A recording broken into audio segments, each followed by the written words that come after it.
The exciting thing to me about Kong Skull Island, when you're asked to describe it, is there's a very simple answer for it, which is that it's a crazy and hopefully inventive, fun action movie that takes people out of their comfort zone and sends them on just a kind of balls to the wall adventure where things are beautiful and terrifying all at the same time.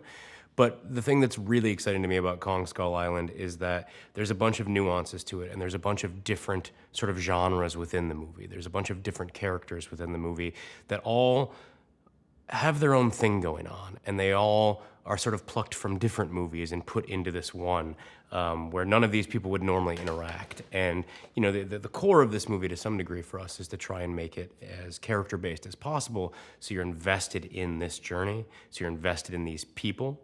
So as these insane things happen to them left and right, and as they're confronted with all of these creatures and obstacles and whatever, you care about what's going on.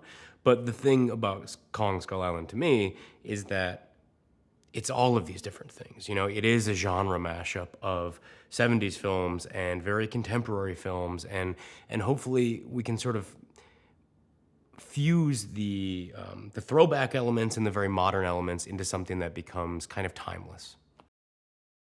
People come back to Kong for a lot of reasons. People have been watching Kong for decades because it resonates with them on an intellectual level, on an emotional level, on a let me escape level. You know, every part of what the original Kong was is the best individual pieces of cinema in a lot of ways. It's great. There's incredible visuals. It takes you to a different world. It has things you haven't seen before. It takes you on a journey. You're invested in the characters, and it doesn't feel derivative of something that you've seen before. And you're invested in this creature. So it's really the best of all possible worlds as far as blockbuster filmmaking goes. We don't want to tell the story of Kong going back to New York. We don't want to tell the version and the story of that Kong. This is a new Kong. This is a new story. And the exciting thing became, how do we tell a new story within that mythology? How do we take elements of that character? How do we take the things people loved about Kong?